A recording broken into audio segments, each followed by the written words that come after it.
Good afternoon, everyone. Welcome to Atlanta, to the 2 o'clock in the afternoon or so session. So your lunch has kicked in and everybody's just ready to ease back into their chairs and really enjoy the next 45 minutes or so. We have a selfie demonstration going on the right side of the dais. So now that that's taken care of, let's talk about some digital broadcasting. So our panel basically is about, now that this whole web streaming thing's been around for a while and the digital broadcast models have been out there for you guys to evaluate and choose and select and incorporate and do all the things that SVG's been teaching all of us over the past several years.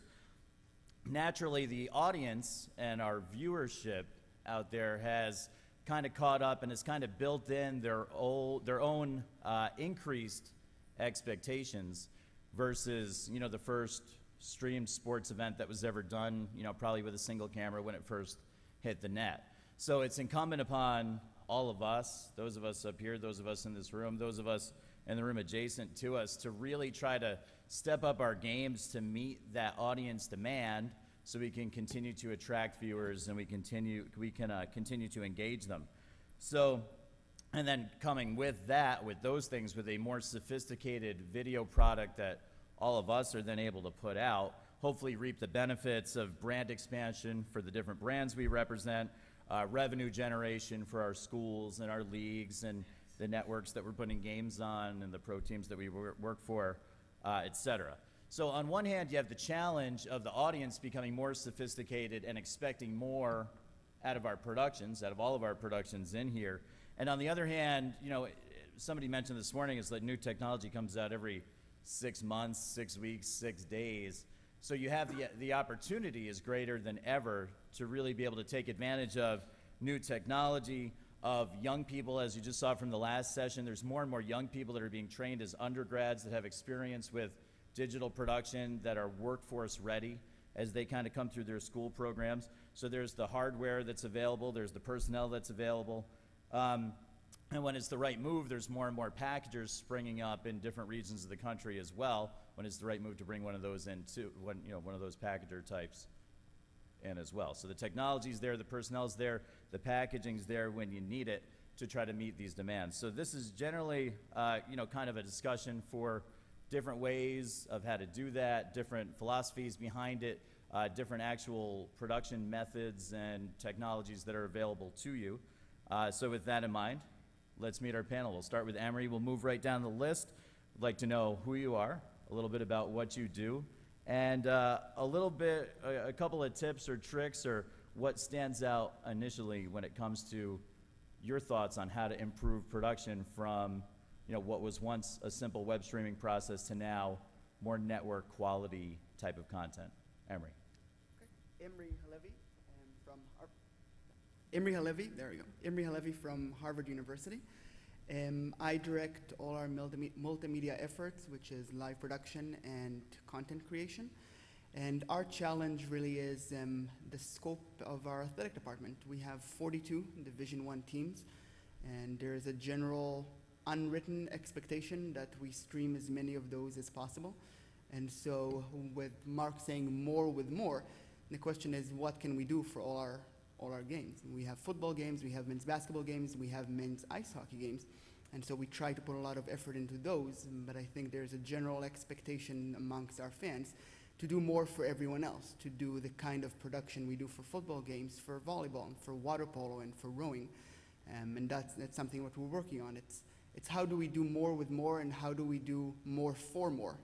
Try to give that same support for as many teams as we can, realizing facility limitations, realizing equipment limitations, and staffing limitations. Notice that we started with the Harvard guy. We did that on purpose. We wanted to put our best foot forward. And now to pick up the pieces, Brandon. Thanks. So I'm Brandon McKenzie. I work with Tightrope Media Systems. I actually got involved in TV when I was 12 at a community station in Minnesota, and I'm still active there now. I still help out occasionally there. A few years ago, I created Zplay, the instant replay product we have running next door, and I'm still the principal engineer on that. So the thing about this panel that intrigues me is, you've got the technical side of it, the equipment you need to buy, that side of it, but there's also the part where you need to teach students how to run it. And that's kind of the fascinating part for me, is how do we teach, you know, kids who have a lot of other things going on in their lives, figuring out who they are as a person and all of that, how to run, you know, millions of dollars worth of broadcast equipment at the same time. So.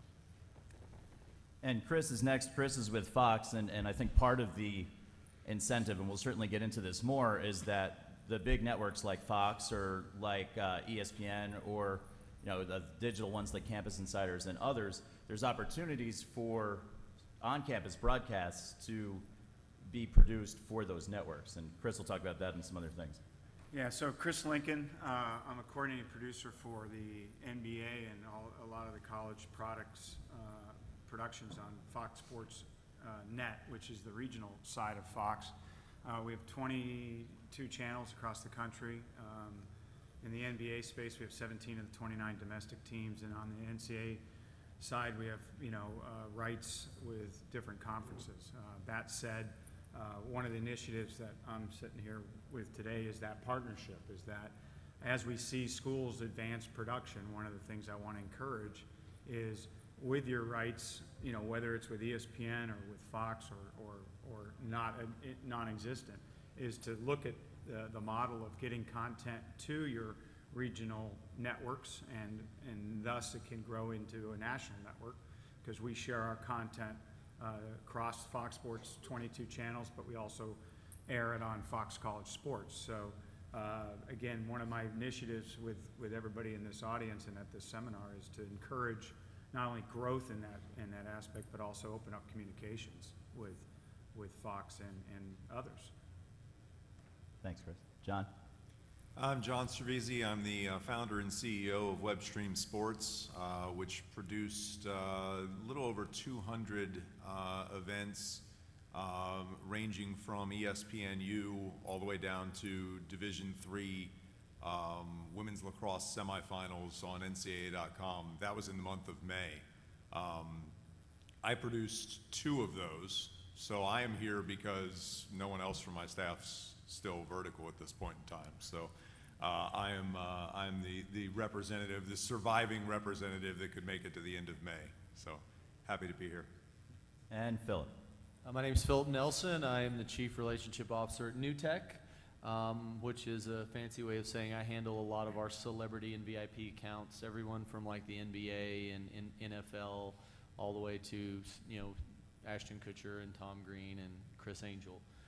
You know, you know, I think the biggest challenge, you know, not to get too far ahead because I know where you want to go, is, you know, as you're producing content for the web, you know, you can't look at it as a second screen anymore. In many cases, for a lot of people, it's the first screen or only screen, depending on the sport, so it needs to look like broadcast television. And so your product that you put out, you know, sends us an important message about your school and your program, and it needs to look like television. Well, and I think, you know, we've addressed so far kind of 2 carrots, I guess, incentives for as to why the broadcasts need to be as professional or as network worthy as possible, even if we're not all producing at the network level just yet. One of them is the chance to be able to do so, as Chris kind of illustrated. And then a couple years ago at SVG, and I want to go back to Philip, he kind of introduced this concept, at least the first time I heard it, to this group, of different screens, in that, you know, the next generation of audience is consuming broadcast content not just on the big screen and not just on the laptop anymore, but on many screens. Therefore, the quality has to be consistent throughout. Yeah, you know, it's funny. I have 4 kids. I jokingly say I have a litter of children, but you know, with those 4 kids, I get to see some. It's like a research pool, and you know, as Mark said, the next generation of audience, they want content where it's most convenient for them at that particular moment. You know, we have a 100-inch projector HD room, but half the time my kids are each sitting on the couch with their own iPad watching something completely different. You know, they could watch it on this amazing screen in HD, but they don't care. They just want to watch it where it's convenient. And that goes back to, you know, during the introduction, what I said is you need to have a consistent broadcast look for all of your platforms, because, you know, you might say our television broadcast looks great, we're just going to do something kind of one camera cheesy on the web, but, you know, that may be the only view that audience is seeing. And so, you know, it is interesting. We do have to think of, you know, how they want to consume and deliver that content where they want to consume it. And one other pet peeve, and I saw this, we all work in video in here, right? For the most part. Last night at the Hall of Fame, it was driving me crazy watching people shoot video like this. I don't know, you know, it's 9:16, but, you know, come on people, turn your phone sideways when you record video. So that's my soapbox. There was a study on that, and I'm going to cite it completely wrong. So the great thing about statistics is 98% of them are made up on the spot.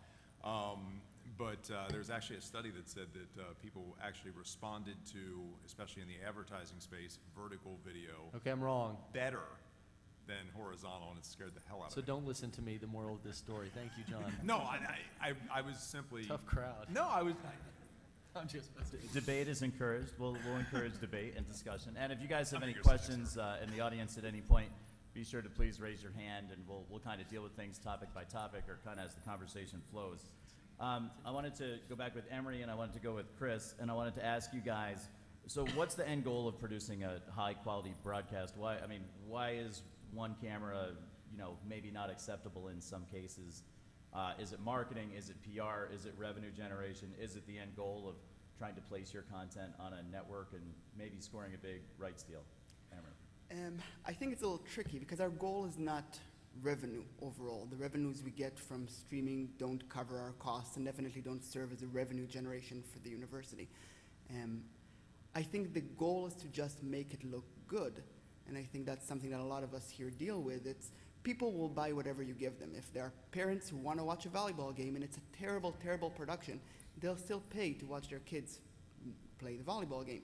And I think it's our responsibility to make it look as good as it can, to make sure it has consistent graphics and it's in HD and that the cameras are well placed, even if it's just one or two cameras. And it's not something that's measurable. And I get that question all the time from administration when I ask for money is, well, why? Why do we need more cameras? Why do we need to make it look good? Why HD? You know, SD is good enough.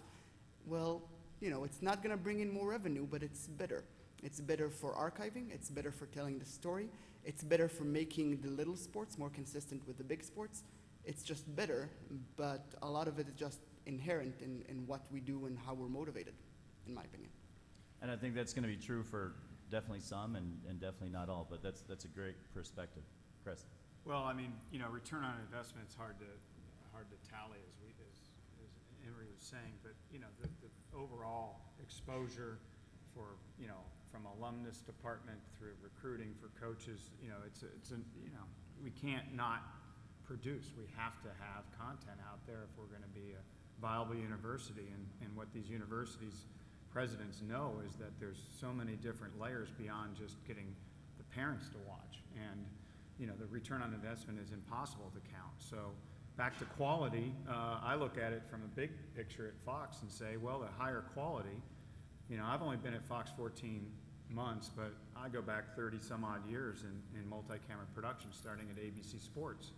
So I've seen the whole evolution from, you know, a game a week on the NCAA football before CFA, you know, straight through to now, you know, what games aren't televised or digitized, I should say, in college football space. So, you know, monetization, you know, is a big question, but you know, we're in that mode where we're not going backwards. We're just going to go forward. So I remember Imry saying on a conference call last week, I've thought about it over and over again. 5 years ago, they're streaming one camera on a sporting event. Now they're doing 3 cameras minimum on a sporting event at Harvard.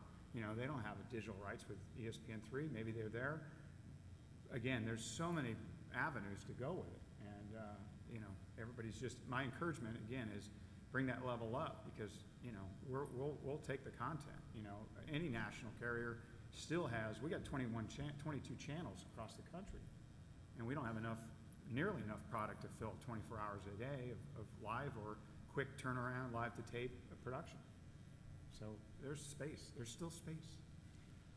Definitely want to get into personnel. Definitely want to get into some production tips, tricks, lessons learned, that sort of thing. But first thing, let's talk a little bit about the technology, and let's go to Brandon. Brandon, not necessarily mentioning specific products or anything like that. You can do that in the next room. Okay. But just in general, what are some of the qualities of some of these, some of these technology advances that you think or you found to be successful in helping all of us achieve more with, for the investment, or in terms of teaching it to younger people that maybe, don't have 30 years of, union shows under their belt? Yeah, so I think it's about the technology that allows you to help tell the story. So things, for example, in football production, one of the biggest things that you've seen in college sports lately is the addition of the 1st and 10 line, which, for 20 years has been the state of the art for, broadcast TV, but it's only recently that you've started to see that in D1, D2 schools. So I think that makes a bigger difference than one extra camera or two extra cameras would. And it's also about what productions you're doing too, because the amount of technology you throw at a football game is totally not viable for a volleyball game or something like that. There's just no reason to do 9 cameras. Beyond that, I mean, the other thing is that for the viewers at home, it's the number of replays they can see is a big thing. They're not going to they're only looking at 1 camera at a time, so an extra 5 cameras isn't going to matter as much. But being able to see that action, see what their kid did, things like that is a big thing there.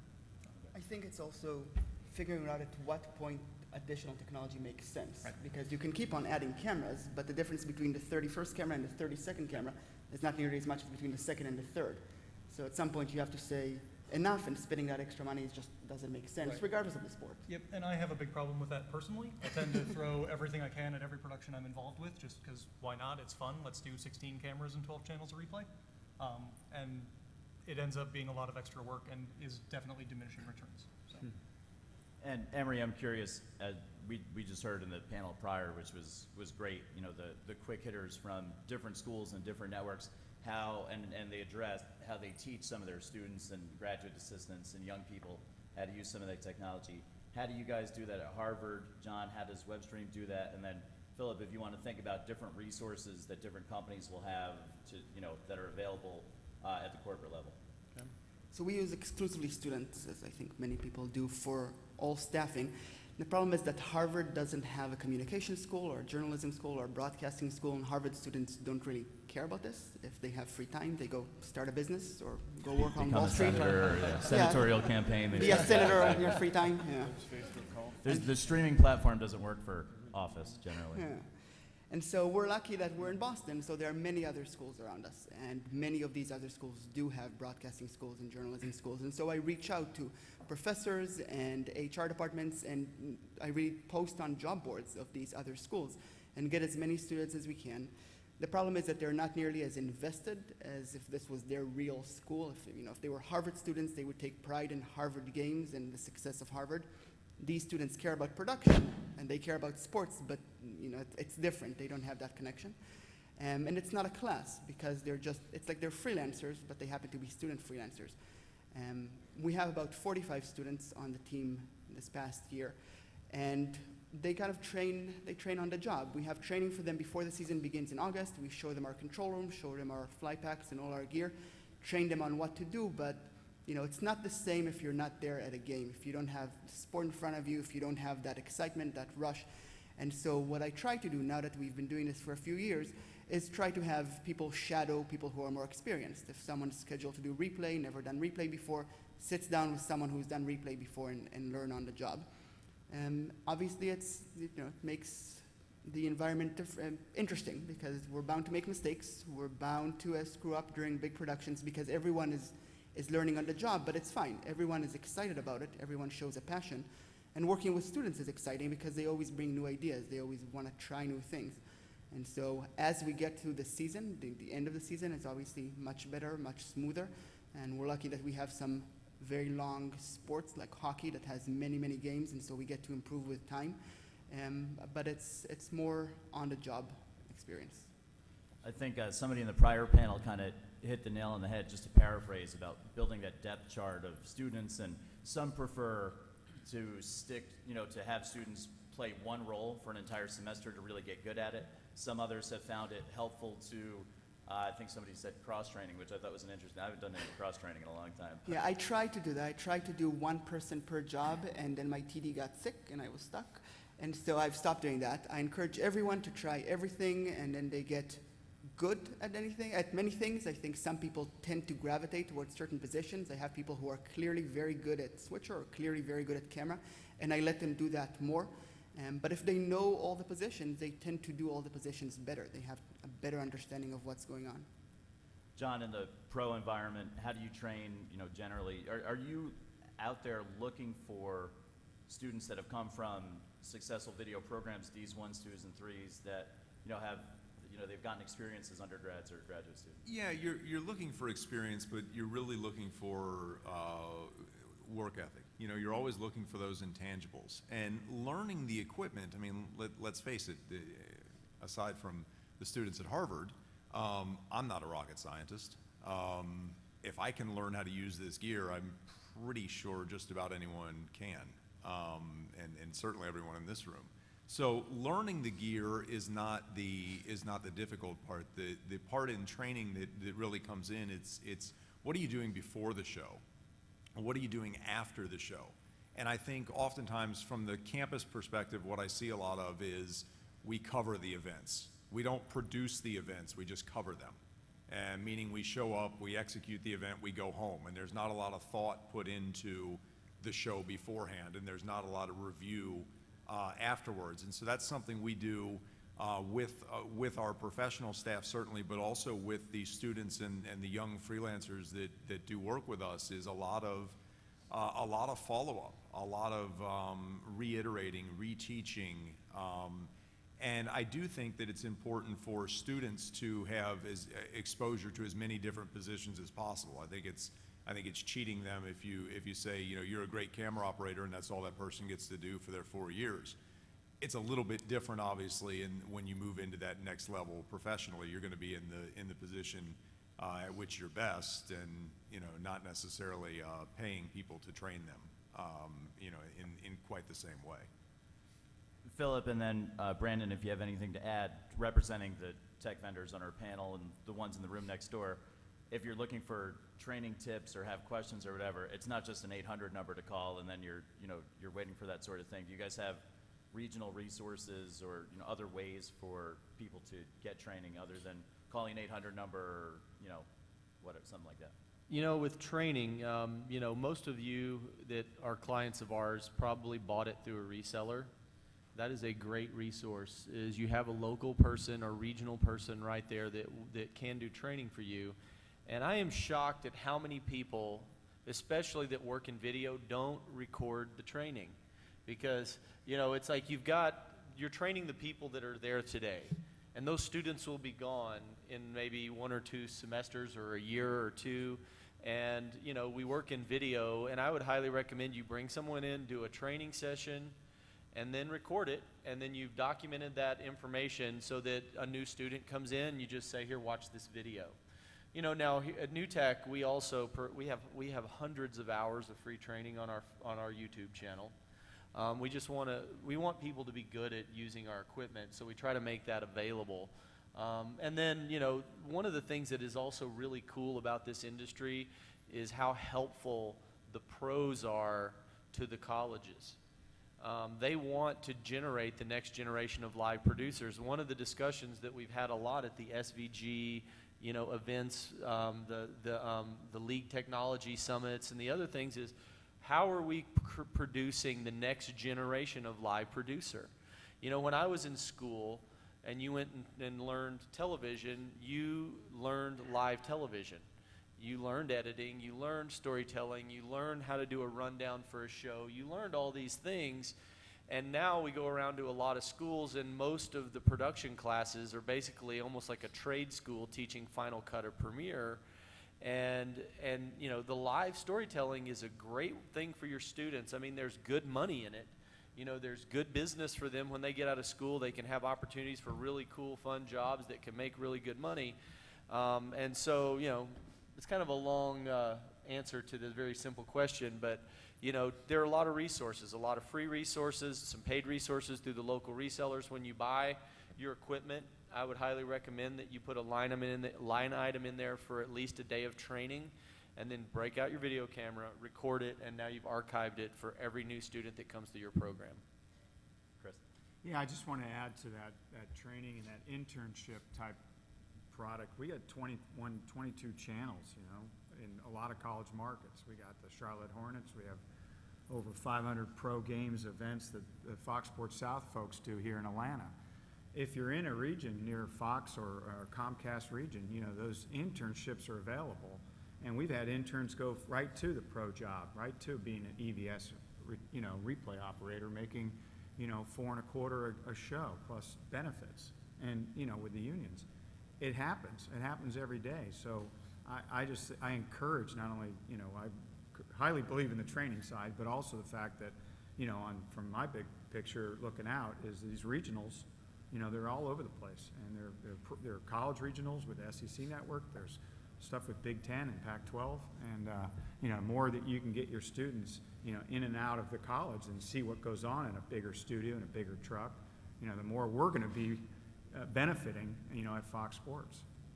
And with that in mind, Chris, when those students then go back to campus and are producing games on their campuses with, you know, with their multimedia directors and with full-timers and others. I mean, you know, University of Oklahoma, we're now sending production people and talent up there to do games with students on camera on Fox Sports Net. So these games are airing in 80 million homes. ESPN's doing the same thing. We're all going in there and using their facility, which is fantastic. We're not rolling a truck. We got connectivity, and everything is, you know, partnership because of they don't have a regional network. So the Big 12 wants product, and these school presidents pay for, you know, everything that you're all building on campus, and the connectivity to our front end down in Texas just creates a wonderful opportunity for that partnership on a lot of events, but also on the national side that we can go in with producers and directors, which we started doing this last year, and working with students. And I got directors coming back going, you know what? Last week the guy on high third was so much better than he was 2 weeks ago. Well, that's because you've been doing, you know, 200 events a year as a director, and you can go in and train these guys or give them another leg up of where they're at, and huge benefit. And Chris, I don't mean to put you on the spot, but have we gotten past the barrier where networks are super nervous about using productions that feature students? I don't know if we're ever going to, well, no, yes, we are past that. Super nervous is a very relative Super nervous, sliding yeah. scale. I mean, I'm not going to speak for ESPN, but we're all going that way. I mean, you know, we're all squeezed to do more with less, and we're also got to build our future because we got 500 pro sport events here in this one region, plus all the college product they put out. You know, Fox Sports Net, over 5,500 events a year live. No one does that. No one does that around the country. No one. ESPN doesn't. And, you know, maybe they do with partnerships, but we're talking about original events out of Fox trucks, out of our, you know, people. We gotta, that's a big problem. It's a big part of us. Why I'm sitting here is that we gotta build our future. Because as there's more and more and more, and you guys are all digitizing, you know, swimming and water polo, great, but that means that's one less truck or camera or crew that we can't get if we're doing a college hoop game, you know, in the same arena that night, you know what I mean? So, yeah, we gotta, it's amazing the growth, no doubt. And even this seminar's grown since I started coming to it, but to go further and think that we can, you know, really solidify our future in this whole industry, it's huge. And it's a big step. Perfect. And speaking of the future, I just want to run down our line as we move toward the, you know, the next set of broadcast level type production. What's the next thing in technology, the next production tip, the next personnel piece of advice? What's the next thing? What does everybody need to take away? Well, I think for us, because we have so many sports, is to try to produce the other types of games, the other types of sports that people don't usually see. We talked about water polo, we talked about rowing, track and field, stuff like that. And so what we're trying to do right now is figure out a workflow that's based on very mobile equipment, that's very easy to use, that we can teach people and just send them on their way. Because we have TriCasters like everyone else, and we have a big control room that we do football and hockey and basketball out of, but it's these other sports. How do we get them on the air? And it's not just about doing them and getting out. It's about doing a production, doing some planning, doing graphics, but doing them quickly, making sure that we don't spend so much time that we can't really do everything that we need to do. So what's the next software? What's the next hardware? What's available to help us do it really quickly? I think that now that most schools are doing HD, they're doing multi-camera productions and things like that of their own. I think the thing is to push students, push those productions farther, doing more more pre-production ahead of time, having announcers that have a little bit more that they're talking about. That's one of the things I still kind of see is the announcers who are like, well, they're out there playing the football and stuff like that. They don't really have kind of that story like you'd see if you saw a network level production. So that's one of the things I've been working on. Chris. Again, I think partnerships. I think the growth is that on our platform of regional networks, I'll say it again, I think that the partnerships that you all can bring to the table with when, working around the rights, when there are rights openings, just know that Fox is listening, and I know ESPN's listening, that we'll take content, that's going to have a better quality than it did 5 years ago. That's the growth. I'm sorry, go ahead. Access, taking the viewer to places that they previously were not able to go. That's how we're going to compete with Periscope and other kinds of things, is getting that camera to a place that it's never been, and then the one that goes hand in hand with that then is audio. Making these shows sound bigger, sound better. I think the video piece is certainly not done, certainly clearly evolving in all kinds of new things, but it's time to focus on audio the way that we've all focused on cheap video in the last 10 years. Inexpensive, cost efficient. What's that? Inexpensive. Instead of cheap, as your publicist. Oh, thank you. Thank you. Inexpensive, yes. Philip. With the accessibility of technology and the ease of use of the technology, there is low cost for failure of trying new things. That's what's really cool, and we talk about it, with the Olympic sports and sports that don't historically have a lot of sponsorship or viewers. With the production cost being so low and the fact that students can actually run it, you can try new things. One of our clients is University of Arkansas here. Go Hogs, go. Back when Dr. What was his name? That started Bill Smith, Dr. Smith. He was telling me when he was at the Razorbacks that, they were streaming their indoor track and field. And they knew there was interest in indoor track and field, but that they were blown away by how much interest was there. I mean, isn't it thousands and thousands of people watching your indoor track and field now? I mean, and the cool thing is when the cost of failure was high and you were spending, thousands and thousands and thousands and thousands of dollars to do a broadcast, if it failed, somebody's getting fired.